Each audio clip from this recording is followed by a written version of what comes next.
A ansiedade está em toda parte, sempre esteve, mas nos últimos anos passou a dominar nossa vida como nunca. Minha história com a ansiedade é bem antiga. Sou médico, psiquiatra para ser exato. Passei muitos anos ajudando meus pacientes a superarem a ansiedade, mas sentia o tempo todo que não estava enxergando algo importante no tratamento. Demorei a ligar os pontos entre a ansiedade, a pesquisa em neurociência sobre mudança de hábitos feita em meu laboratório e meus próprios ataques de pânico. Aí, tudo mudou. Foi como se uma luz tivesse se acendido. Percebi que uma das razões para tanta gente não saber que tem ansiedade é o fato de ela se esconder nos maus hábitos. Acho que hoje as pessoas têm mais consciência de sua ansiedade, estejam elas tentando ou não vencer um mau hábito. Nunca planejei me tornar psiquiatra, só sabia que queria unir meu amor à ciência ao desejo de ajudar os outros. Nos Estados Unidos, os programas conjuntos de medicina e doutorado são organizados assim. Nos 2 primeiros anos de universidade, aprendemos todos os fatos e conceitos. Depois, vem os anos de PhD, o doutorado, para nos ensinar a fazer pesquisas em um campo científico específico. Então, de volta às enfermarias, terminamos o 3º e o 4º anos da Faculdade de Medicina e nos especializamos em uma área ao longo da residência. Quando entrei no curso, ainda não havia decidido qual especialidade médica eu faria. Estava simplesmente fascinado pela beleza e pela complexidade da fisiologia e da cognição humanas e queria aprender como esse nosso sistema funciona.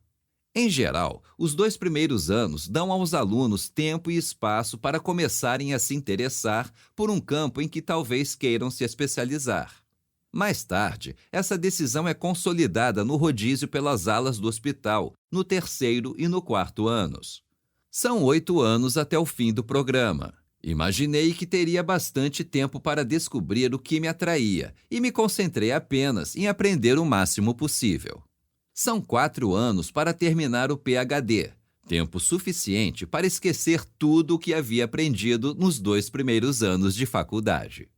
Encerrado o PhD, escolhi a psiquiatria como primeiro estágio para reaprender tudo o que havia esquecido ao longo do doutorado sobre entrevistar pacientes. Nunca pensei em me tornar psiquiatra, porque esses médicos não costumam ser retratados de forma positiva nos filmes. Na faculdade, dizia-se que a psiquiatria era para malucos e preguiçosos.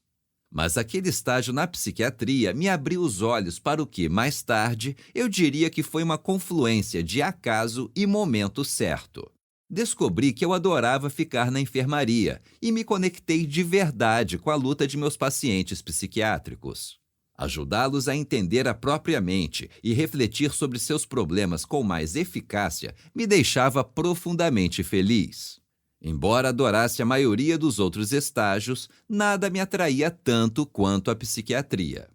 Quando me formei e iniciei a residência em Yale, além de descobrir que a psiquiatria combinava comigo, desenvolvi uma conexão ainda mais profunda com meus pacientes que lutavam contra vícios. Comecei a praticar meditação no início da faculdade e continuei meditando diariamente durante todos aqueles 8 anos. Enquanto aprendia mais sobre as dificuldades de meus pacientes dependentes químicos, percebi que eles falavam do mesmo tipo de desafios que eu tentava superar meditando: os sentimentos de desejo intenso, apego, avidez. Com surpresa, constatei que falávamos a mesma língua, que lutávamos a mesma luta. Foi na residência que comecei a ter ataques de pânico, alimentados pela privação de sono e pela sensação de que eu não sabia nada. A isso se somou a incerteza ao estar de plantão, sem saber quando o pager ia tocar e qual desastre me aguardaria quando eu ligasse para a central. Minha psique pagou um preço muito alto. Isso é que é ter empatia por meus pacientes ansiosos. Felizmente, a prática da meditação me ajudou nisso. Consegui usar a habilidade da atenção plena para controlar a ansiedade e não me apavorar com a possibilidade de ter outros ataques de pânico. Também aprendi que poderia ensinar os outros a ter consciência de sentimentos desconfortáveis, em vez de evitá-los por hábito. Eu poderia lhes mostrar uma maneira de lidar com suas emoções que não se resumisse a uma simples receita de medicamento. No fim da residência, percebi que praticamente ninguém pesquisava a ciência da meditação. Ali estava um possível tesouro escondido, algo que me ajudou com a ansiedade extrema e poderia ajudar meus pacientes também e que ninguém examinava.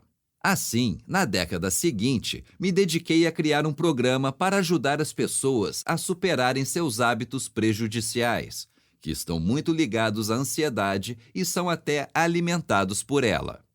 Na verdade, a ansiedade em si é um hábito prejudicial. Hoje é uma epidemia. Este audiolivro é o resultado dessa pesquisa. No filme Perdido em Marte, o personagem de Matt Damon tem um momento deu merda ao perceber que, durante uma tempestade de vento, todos os seus colegas voltaram à segurança da espaçonave e o deixaram em Marte para morrer. Então, ele se senta em seu pequeno posto avançado marciano, vestindo um moletom fofo da NASA e tenta animar a si mesmo com um discurso edificante. Diante de tantas adversidades, só me resta uma opção. Terei que resolver essa merda com ciência, diz Matt. Inspirado em Matt Damon, neste audiolivro, resolvi recorrer à ciência para lidar com a merda da ansiedade. Há montes de livros por aí sobre o assunto, grossos e finos, alguns com título atraente, histórias fantásticas e métodos ou dicas infalíveis de sucesso.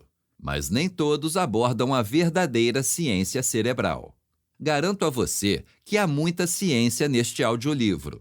E é ciência de verdade, amparada em estudos feitos por meu laboratório durante muitos anos, com participantes reais, primeiro em Yale, depois na Universidade Brown. Também publiquei artigos em que outros se basearam para escrever os livros deles. Portanto, acredito que estou no caminho certo. Sou pesquisador há décadas e adoro aprender a descobrir novidades. Mas a conexão mais interessante e relevante que fiz foi entre ansiedade e hábito. Por que ficamos ansiosos e como isso se transforma em hábito? Essa conexão, além de explicar por que nos preocupamos, satisfez parte de minha curiosidade científica sobre o assunto. E o mais importante, foi fundamental para ajudar meus pacientes a entender e trabalhar a própria ansiedade. A ansiedade se camufla nos hábitos. Ela se esconde em nosso corpo quando aprendemos a nos desconectar desse sentimento por meio de uma infinidade de comportamentos diferentes. Ao compreender essa conexão, pude ajudar meus pacientes a perceber como formaram hábitos em torno de tudo, desde beber demais e comer por estresse até procrastinar, como meio de lidar com a ansiedade.